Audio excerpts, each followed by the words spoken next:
Estos tiempos de pandemia han sido muy complicados. De pronto ver que nuestros amigos ya no están con nosotros. Es una realidad muy dura de enfrentar. El no poder salir ni siquiera a dar el último adiós a nuestros compañeros, a nuestros amigos, a nuestros maestros. Ha sido algo muy duro. Esta pandemia nos ha mantenido encerrados, nos ha mantenido con miedo y bueno, este trabajo que estamos haciendo ahora es para recordar al doctor Héctor Guillén, que falleció hace algunos días debido al COVID-19 y es un trabajo que todo el equipo de Fáctico hace con mucho cariño, que lo hace con el corazón. Un gran académico, un mentor extraordinario, una persona brillante en la administración pública, muy interesado en las temáticas de la pobreza y bueno, espero que sea de su agrado y podamos recordar un momento estas maravillosas cátedras y estas maravillosas ideas que compartía el doctor Guillén con sus alumnos, al público en general y con sus amigos. De parte de todo el staff y de todo el personal de Fáctico Periodismo Digital, queremos dar nuestro más sentido pésame a amigos, a familiares del doctor Guillén y aquí para ellos esta pequeña conferencia que dio para el auditorio de Fáctico Periodismo Digital en recuerdo de él. Considero que las personas que tuvimos la fortuna de trabajar con él y de conocer precisamente su trabajo, deberíamos retomarlo y tratar de fortalecerlo y continuar su legado. Tuve la fortuna de trabajar con él en varias ocasiones, realizando informes de gobierno, programas institucionales, entregas, recepciones en los diferentes municipios del estado, infinidad de cuestiones, ¿no?, que lo convertían, creo yo, en el hombre orquesta de la administración pública. Una persona muy experimentada, con una capacidad pocas veces vista. Es una verdadera tragedia su partida. Conocí a Héctor Guillén en el 2005, cuando se desempeñaba como director del Sistema de Geografía, Estadística e Información en el estado de Chiapas. Fue esa dirección una de las primeras en alcanzar la certificación bajo la norma 9001-2008 en sus procesos. Esto convierte al doctor Héctor en uno de los pioneros en la certificación dentro de la administración pública, lo que habla de que desde el inicio de su carrera fue una persona preocupada por mejorar la administración pública en el Estado.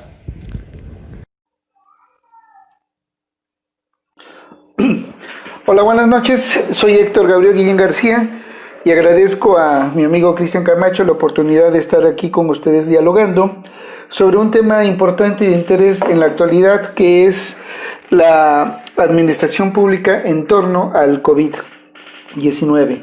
Bien, vamos a empezar a quiero abordar que esta situación de la ahora pandemia es cuando los casos de una enfermedad exceden el número habitual en un territorio y pasan de un continente a otro. Y ahora estamos viviendo esta situación de una enfermedad de alguna manera desconocida y que está afectando a diferentes partes de nuestro país y específicamente en Chiapas, principalmente sus ciudades más grandes, las que tienen más movilización, las que tienen mayores centros de negocios.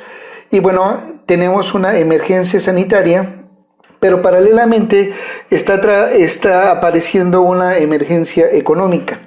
Tenemos, por un lado, que cuidar que no nos enfermemos, que no podamos morir a través de esta enfermedad, y por otro lado, la subsistencia a partir de la economía, dado que muchas personas en la población económicamente activa trabajan generalmente en Chiapas, en el sector primario y en el sector terciario. Es conocido que Chiapas, la actividad secundaria se da muy breve, de manera muy poca.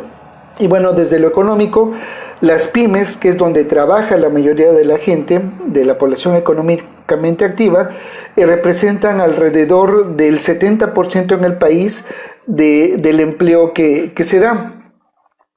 Y por otro lado, representan también, aportan alrededor del 52% del Producto Interno Bruto al... Esa es la importancia de las pymes, y por otro lado, pues hemos elaborado una pausa a través de las indicaciones que marca el gobierno federal y el gobierno estatal de un confinamiento, de una sana distancia, y solamente realizar las actividades esenciales. Bien, esta situación pues tiene que ver en salud. Voy a establecer un paréntesis.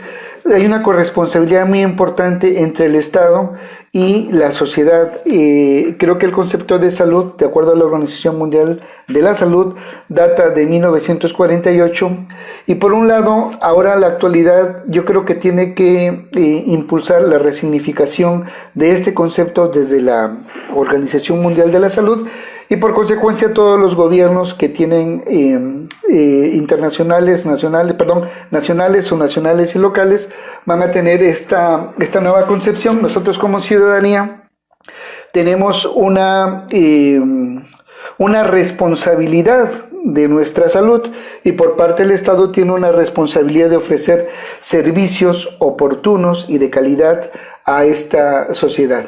Bien, entonces esta pandemia no solamente a México ha tomado de manera desprevenida, sino también a grandes potencias, por ejemplo, Estados Unidos, que representa uno de los primeros lugares en cuanto al número de casos positivos, y bueno, ya sabemos de la situación de España, de Italia, de Francia, aquí en el continente americano, por supuesto, Brasil, que ha tenido una de las tasas de positividad más elevadas, y bueno, Chile, Ecuador y nosotros, por supuesto.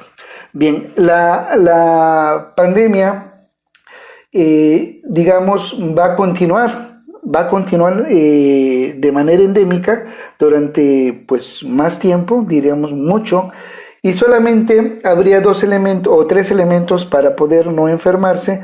Uno, que tiene que ver con la prevención y promoción a la salud, y por eso los protocolos de bioseguridad de manera individual serán, digamos, los más importantes. Podemos tener protocolos de bioseguridad social o laboral, pero el más importante es el personal, el no descuidarse uno en ningún momento para poder establecer estos protocolos, y que seguramente van a modificar nuestros patrones familiares y nuestros patrones sociales.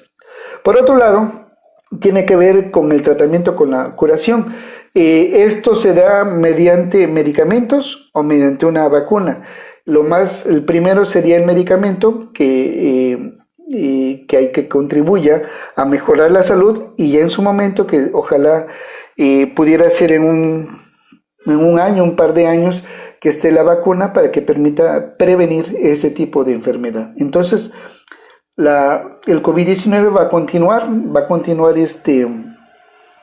en nuestra vida, en nuestra sociedad, y tenemos que hacer las modificaciones. Bien, ahora, ¿cómo cambia desde la administración pública este panorama? Bueno, voy a hablar de administración pública y de políticas públicas. Digamos que la administración pública, en términos muy sencillos, es cómo está agrupado la sociedad, cómo está representada en los poderes ejecutivo, legislativo y judicial, y tiene una serie de dependencias. Precisamente la ejecutiva es la que ejecuta las políticas públicas a través de programas. Estos programas y estas políticas públicas que se ejecutan ahora van a tener un movimiento. Así, empiezo con lo más elemental. En el primer punto, los gobiernos federal, estatal y municipal tienen programas operativos anuales. Esos programas de los deben de reexpresarse. Algunos programas no se van a poder ejecutar de acuerdo a lo que se programó generalmente el año anterior. Y otros, los de mediano plazo, pues van a tener que reexpresarse para poder incorporar algunas transversalidades en materia de política pública. Edgar nos está comentando, Edgar Adrián Aguilar López, un saludo, buenas noches. La parte económica, ¿qué tanto se está pronosticado recuperarse? Se me hace un poco difícil de contestar, sin embargo voy a comentar algunos elementos. Chiapas presenta en los 3 últimos años un decrecimiento económico de alrededor del 3.1, es decir, no solamente no estamos creciendo, sino estamos decreciendo. La otra parte tiene que ver con la población económicamente activa, pues no está no está distribuida o está distribuida en su mayoría en el sector primario. Chiapas tiene una condición geográfica, vamos a hablar, tiene 74,000 y fracción de kilómetros cuadrados, y hay alrededor de 22,000 localidades, la mayoría son menores a los 2,500 habitantes. Luego entonces, Chiapas también es el estado que ocupa el primer lugar en pobreza y en pobreza extrema, y lamentablemente también es el estado que ocupa el último lugar en materia de competitividad, de acuerdo a índices de Coneval y del Instituto Mexicano de la Competitividad. Entonces, no podríamos hablar del tiempo de recuperación global, sino tendríamos que hacer las segmentaciones por tipo de población económicamente activa y de acuerdo a la actividad que realiza. No es lo mismo hablar de una recuperación en Tuxtla Gutiérrez que hablar de una recuperación a lo mejor en un municipio como Ochuc o como Sinacantán. También hablo otro concepto de que la globalidad o establecer los promedios como que tiende a maquillar las recuperaciones económicas, pero nosotros tenemos que incentivar, tenemos que ofrecer como Estado un ambiente, un entorno de seguridad, de paz social, pero también un ambiente de mano de obra calificada para incentivar sobre todo a las pequeñas y medianas empresas. Ese sería uno, y la otra tiene que darse que haya más industria en el Estado. La industria en el Estado prácticamente no está existiendo, y tenemos que impulsar a esos capitales nacionales e internacionales para poder incentivar esta producción y mejorar la competitividad. Por otro lado, también la situación de la zona geográfica donde tenemos la frontera sur y tenemos un corredor natural con Centroamérica también se puede aprovechar para impulsar. Y recientemente, hace como 6 meses, se instaló algo así como una zona económica que va a permitir a los estados del sureste poder impulsar y desarrollar sobre todo el turismo. También Chiapas tiene pues un importante litoral, tenemos Puerto Chiapas, y bueno, hay una parte importante en la meseta para poder producir valga la expresión, productos agroindustriales, y también tenemos el Soconusco, que sobre todo se caracteriza por la producción de café y de frutos. Entonces la activación o la recuperación económica no es sencillo. Bien, aparte de los problemas que están considerando acá, como el cuidado el descuido del medio ambiente y otras aspectos económicos que son interesantes, y sí, no lo tiene considerado Coneval en la construcción de sus indicadores. Si no mal recuerdo, son 6 indicadores que miden el rezago social y aparte el tipo de pobrezas que están, pero no lo tiene. Sin embargo, yo le agregaría un comentario de que hay una parte importante dentro de las políticas que es la evaluación. qué tanto impacto están teniendo las políticas públicas. Es una parte que creo que en la mayoría de los estados no se están evaluando las políticas públicas, y para eso también tenemos que establecer organismos externos a gobierno para poder evaluar estas políticas públicas. Los marcos de actuación, al menos la ley de planeación para el estado de Chiapas, concibe la evaluación, pero los procedimientos no son tan contundentes para citar que haya un organismo externo, que bien pudieran ser las instituciones de educación superior las que puedan estar evaluando las políticas públicas. Ahora también tiene que ver con un proceso de mejora continua. Las políticas públicas, los resultados, deben de considerarse para modificar los procesos de gestión de políticas públicas. Bien, estuve platicando un poco o comentando, o respondiendo los comentarios que hacen los compañeros, pero me voy a adentrar un poquito en la administración y después voy a hablar de políticas públicas. La administración, específicamente la del Ejecutivo, es la que consiste en tener objetivos, marcos de actuación, dependencias, programas, personal capacitado responsable para hacer llegar un servicio a la sociedad, y está agrupada en diferentes sectores, es decir, el sector salud, el sector educación, el sector económico, el sector del trabajo, el sector, por supuesto, del desarrollo social. Y creo yo que este esquema venimos trabajando a nivel nacional más o menos de la década de los 80s, donde se crea el Sistema Nacional de Planeación Democrática. Y si bien es cierto, es muy importante agruparse por grandes sectores, eso es muy válido, nos permite organizarnos mejor. Creo yo que una de las asignaturas pendientes que tienen los gobiernos es la planificación territorial. Podemos separar por salud, educación, trabajo, es correcto, pero tomar una unidad territorial, es decir, tomar a Ochuc, tomar a Sinacantán, tomar a Tuxtla Gutiérrez en una unidad territorial donde converjan las políticas públicas de educación, de salud, salud, educación, trabajo, desarrollo social, nos va a permitir conjugar con un enfoque holístico estas políticas públicas a través de un modelo de gestión del desarrollo. Hay organismos, por ejemplo, la UNACH, tiene modelos de gestión local que son muy importantes, incluso el programa PESA de la FAO tiene un enfoque de desarrollo local que nos permite impulsar de manera coordinada entre dependencias y ciudadanía y el sector privado este tipo de enfoques. Eso creo que se debiese de hacer. Otra parte importante que debemos de trabajar ahora, creo que más que nunca, es consolidar los resultados en los programas. Resultados.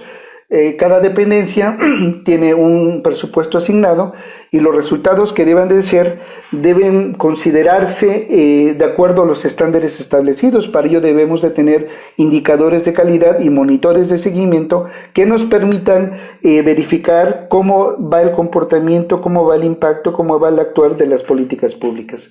Y una parte muy importante que quiero vincular ahora con salud es con esta pandemia. Las principales comorbilidades que se tienen en el país y en Chiapas son la hipertensión, la diabetes, la obesidad y otro tipo de enfermedades crónico-degenerativas. Luego entonces creo yo que la transversalidad, que es una política transversal, es una política que filtra, que permea bajo un procedimiento a otras políticas públicas.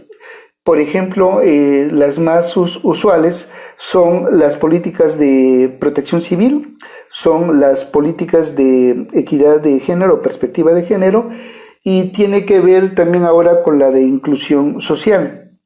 Creo yo que la actividad física es una parte muy importante que debe de permear en toda la ciudadanía a través de los sectores educación, salud, trabajo. En todas partes debemos de acostumbrarnos a hacer una práctica diaria, al menos de 30 minutos, para poder conservar nuestro peso, para estar en mejores condiciones y sobre todo en materia demográfica para que tengamos una mejor calidad de vida cuando estemos ya en una etapa de adultez o de adulto mayor.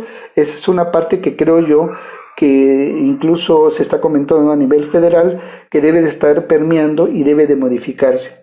Otra parte muy importante ya en materia de actualización que deben hacerse, creo yo, es los sistemas de información.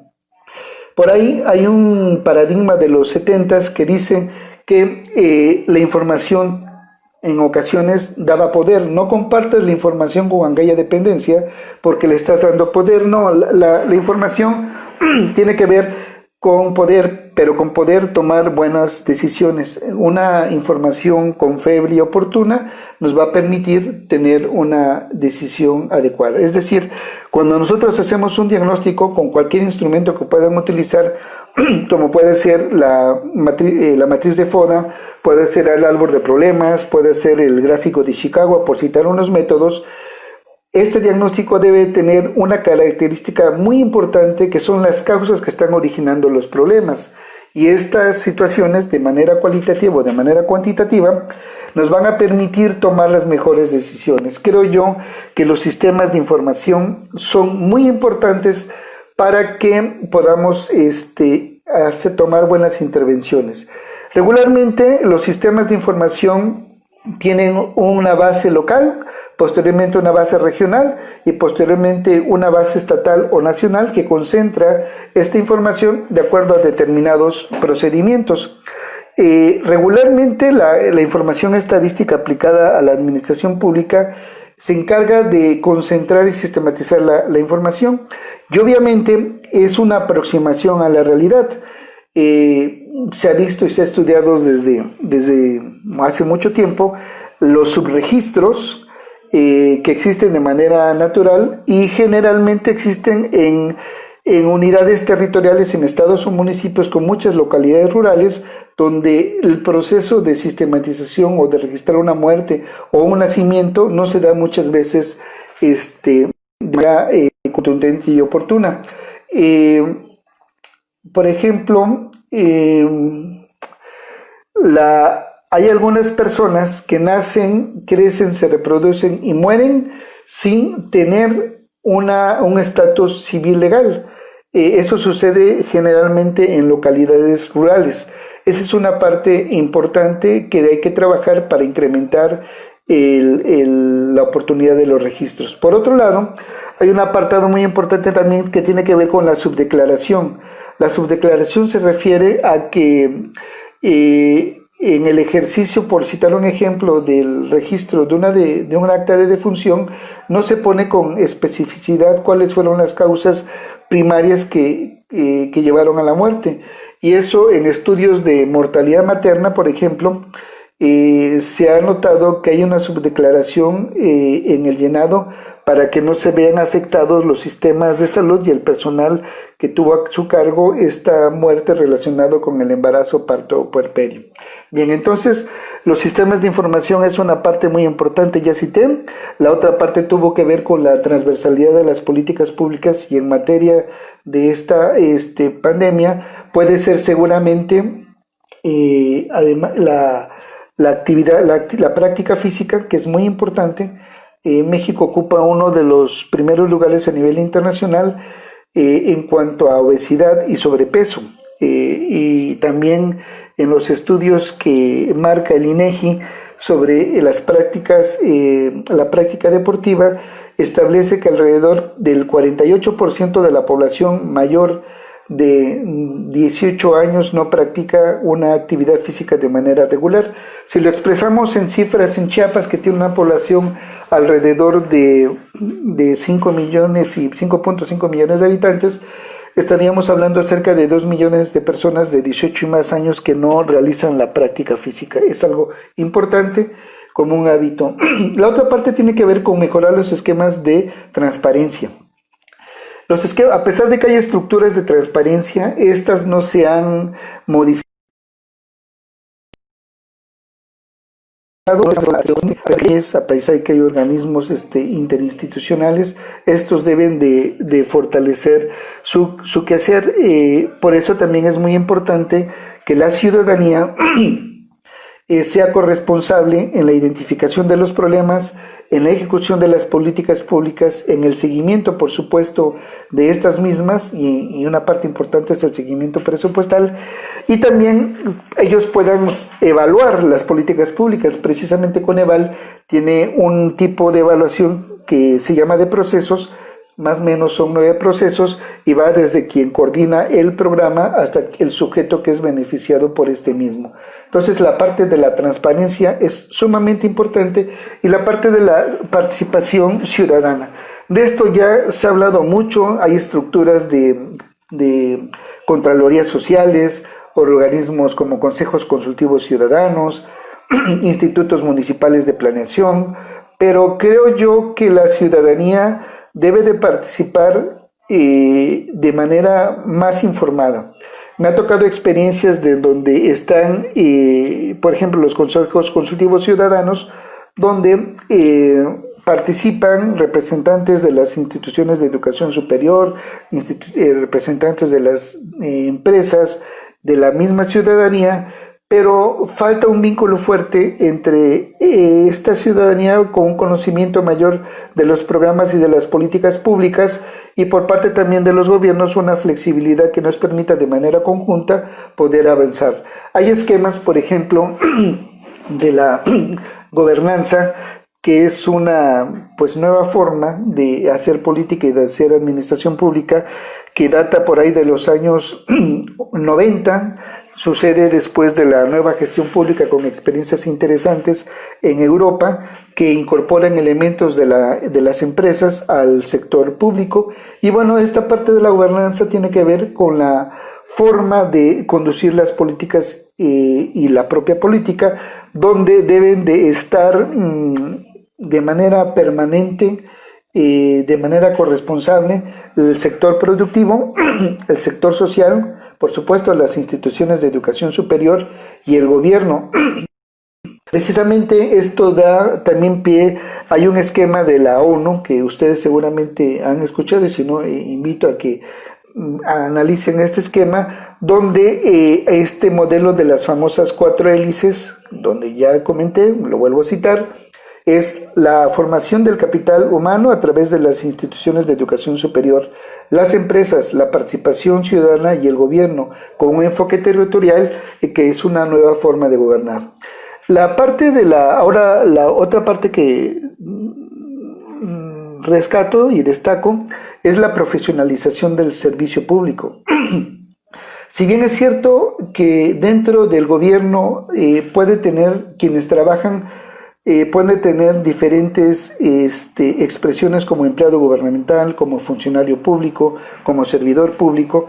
Esta parte de la profesionalización es muy importante. Si nosotros trabajamos en el servicio público y en la administración, por supuesto que debemos de tener bases para poder mejorar y profesionalizar nuestro servicio. El doctor Humberto Fernández, doctor del INAP, señala que un funcionario público debe de tener al menos tres capas de conocimientos. La primera, que es el conocimiento de la administración pública básica y del derecho administrativo. La segunda, que tiene que ver con las funciones que está realizando. Si es un planificador, tiene que saber de planificación. Si es un desarrollador de sistemas de información, debe de saber tener los conocimientos para este tipo de servicio. Entonces, esa gama de conocimientos, esa caja de conocimientos, de herramientas, son las importantes para poder desarrollar nuestro trabajo. Y la tercera, que tiene que ver con la capa de conocimientos emergentes. ¿Emergentes a qué se refiere? Pues saber de la información sociodemográfica del Estado, tener conocimientos de inclusión social, de cuidado del medio ambiente, de manejo integral de riesgos, y ahorita yo le agregaría los conocimientos básicos en la prevención y promoción de la salud. Entonces un funcionario público debe de tener estos conocimientos. El comentario que hace aquí Exar, Adrián Aguilar, tocando el tema de la pandemia, también es muy a nuestro estado el rezago educativo, más que a nuestros municipios lejanos donde tienen diferentes culturas y mucho machismo. Un interesante punto de vista, Exar, aunque es muy trillado el tema de que la educación es el motor del desarrollo de un gobierno, de un territorio, de un estado, de una nación, Sí, tenemos ahí dos condiciones. Una que tiene que ver con la cobertura del servicio, de los servicios educativos, y creo yo que Chiapas ya va mejorando en cuanto a la ampliación de esta cobertura, y ahora las fuertes presiones empiezan a hacer, por la transición demográfica, empiezan a hacer en la educación secundaria y en la educación preparatoria, y por supuesto en la educación superior. Esa es una parte, la cobertura, y la otra tiene que ver con, con la calidad del servicio, y esa te la da finalmente el modelo de educación, donde una es los contenidos educativos y la otra es la forma de transmitir o de pautar el proceso de enseñanza-aprendizaje, que es a través de los docentes. En mi experiencia personal, yo soy docente, me encanta la docencia y doy clases, entre otras instituciones, en el Instituto de Administración Pública y en la Escuela Nacional de Protección Civil.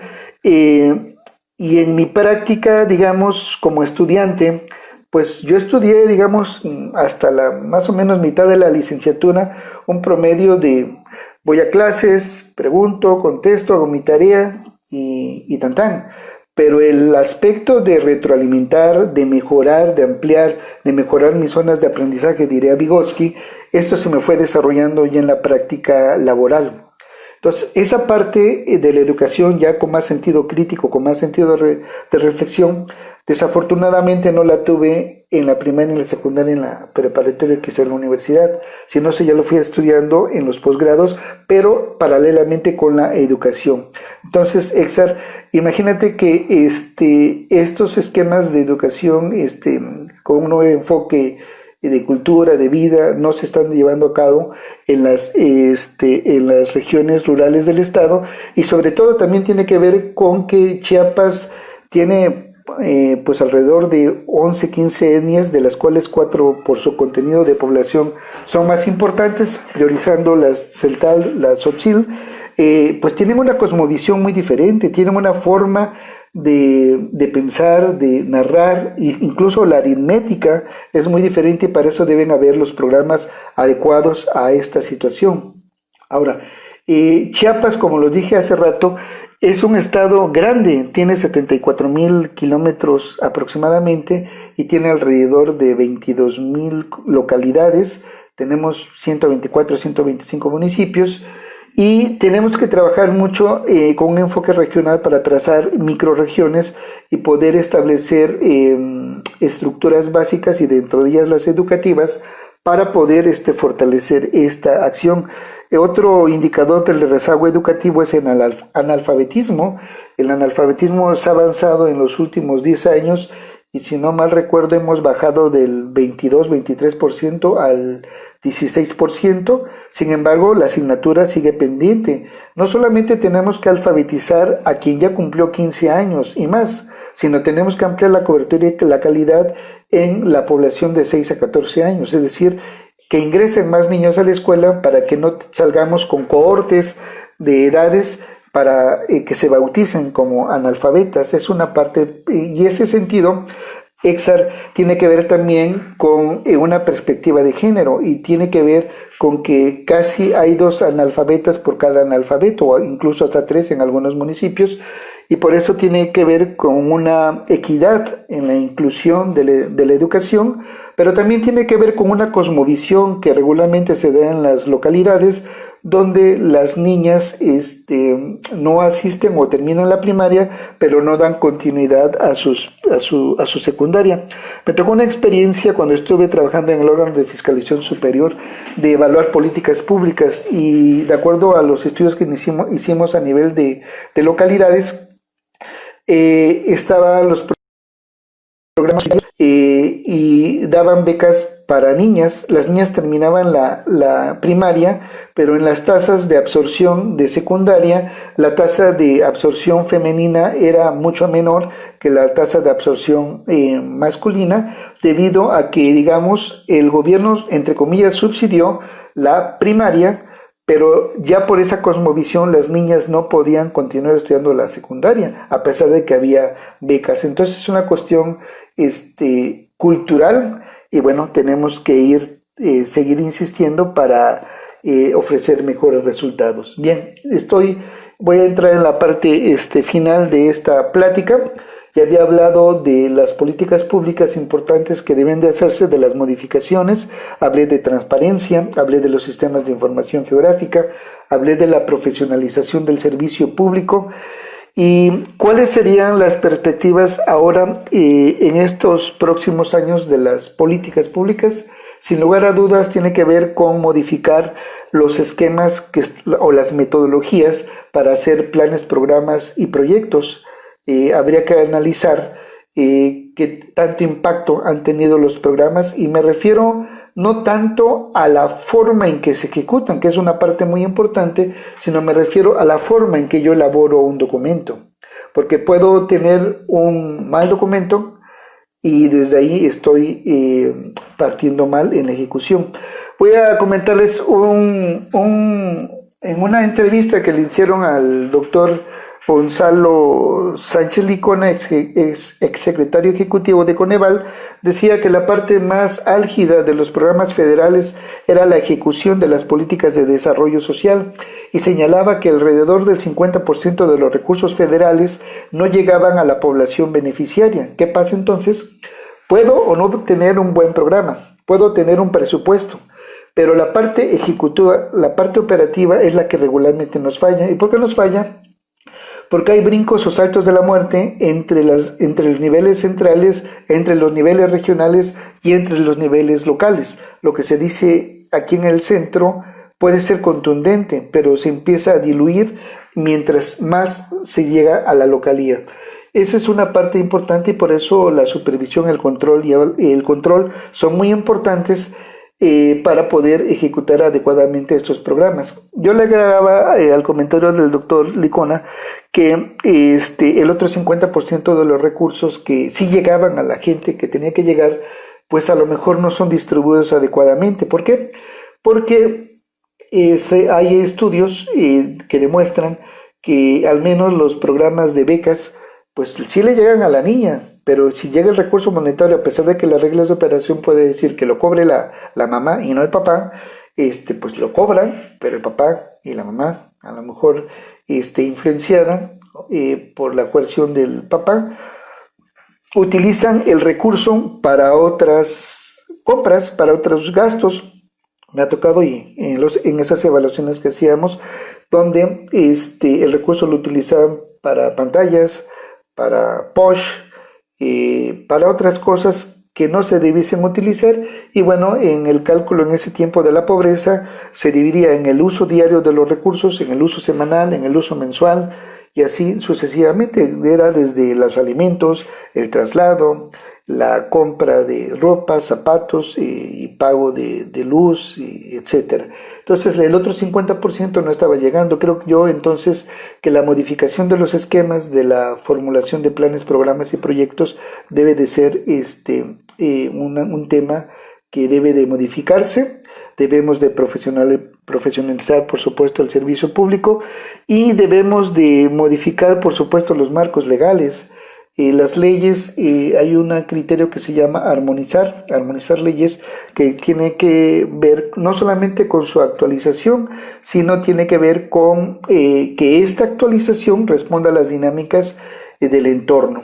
Bueno, el panorama el entorno, la actualidad del COVID nos invita, nos convocan a ser reflexivos, a trabajar en equipo, y ante una crisis se debe de ver como una oportunidad. En una crisis es donde debemos de sacar el valor agregado para poder superar de manera conjunta, familiar y social, esta adversidad en un enfoque de resiliencia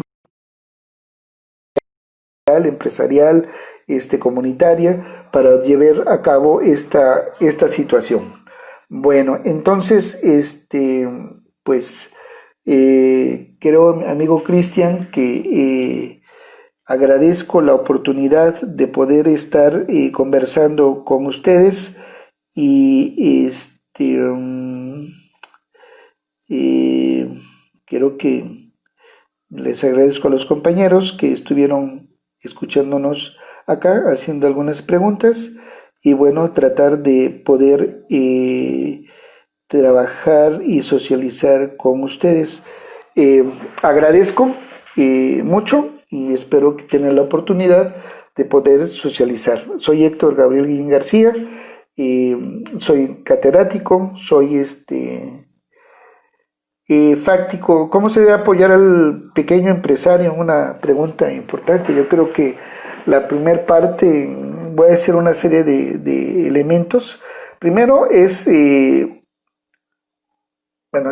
una pregunta, a lo mejor las respuestas son muy sencillas, pero llevarlas a la práctica. Obviamente debe haber un fondo financiero federal y estatal, quizá municipal, que contribuya a mejorar o a dar un panorama más positivo en este pequeño, en este corto plazo. Es lo primero. La otra tiene que ver con lo más elemental, cómo yo salgo a la calle ahora y voy a ir a comprar a una empresa, a una tienda, por ejemplo. Tiene que ver con, en el inmediato plazo, es con los esquemas de bioseguridad que tenga, y eso la Secretaría de Economía y la Secretaría del Trabajo y la Secretaría de Salud ya han dictado los protocolos y los lineamientos para. Entonces, lo primero que debe hacer un empresario es tener su protocolo de bioseguridad, y eso genera confianza. Yo voy a comprar una tienda con un buen protocolo de bioseguridad, si no, a lo mejor no voy a comprar. El segundo tiene que ver con el financiamiento que debe haber en este corto plazo, un financiamiento que el gobierno pueda hacer, ya sea, no sé, a lo mejor a fondo perdido o con una tasa de interés muy baja, y sobre todo tiene que ver con la capacitación del empresario. Me ha tocado trabajar o colaborar con la Canaco Tuxtla Gutiérrez, echamos a andar ahí un programa de excelencia empresarial, y el empresario tiene que ampliar su visión, debe de dejar de ser a lo mejor un comerciante pequeño y de pensar grande y pensar y trabajar con esquemas de calidad, orientar los servicios al cliente, ampliar su frontera de negocios. Por ahí hay un estudio que determina que alrededor del 60% de las pymes, su rango de actuación económica está en 20 kilómetros. Para eso tenemos que utilizar la internet, el comercio, para poder ampliar esas ventajas. Y hay empresarios que realmente trabajan y realizan productos artesanales o comestibles de alta calidad. Nada más hay que agregarle un modelo para poder fortalecer estos productos y servicios. ¿Existe una brecha entre pequeños empresarios? Sí, por supuesto que existe. Y la encuesta nacional de productividad de las empresas 2018 de INEGI señala de alguna manera que las empresas pequeñas le invierten menos a la capacitación, le invierten menos, son las que menos toman decisiones oportunas, son las que menos participan en cadenas de valor. Entonces sí existe una brecha. Por eso es importante, decía yo, la capacitación para que el empresario pequeño también pueda despuntar. La calidad no tiene que ver con el tamaño de la empresa, La calidad no es exclusiva de las grandes compañías o de las grandes franquicias. La calidad tiene que ver también con pequeñas empresas. Incluso acá hay en Tuxtla, por citar, tengo conocidos que a pesar de que sus empresas son pequeñas, tienen modelos de calidad muy importantes. ¿Qué le recomiendo a los nuevos empresarios para darnos de alta? Bueno, antes de darse de alta, creo yo que deben de tener un plan de negocios importante.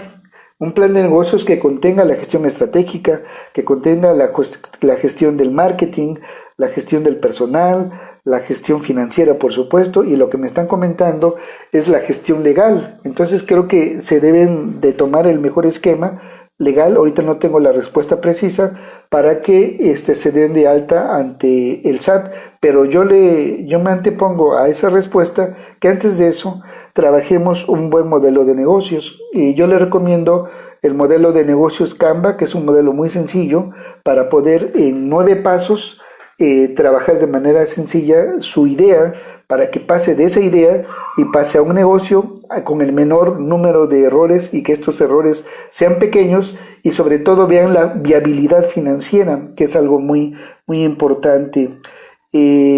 Bueno, sí, el acta constitutiva, que es la parte legal. Pueden bajar el libro de Plan de Negocios de Outlander, que les va a ser de utilidad, o bajar el lienzo de negocios, que es muy sencillo. Incluso hay tutoriales en YouTube donde de manera sencilla les pueden ordenar o guiar. Bueno, entonces quedo en algunas pendientes, pues, de la respuesta, sobre todo del marco legal para dar de alta. Pues si no hubiera más participaciones, se habla del RIF o de personas físicas.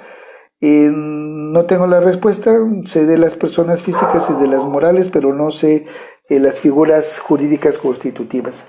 Muy bien.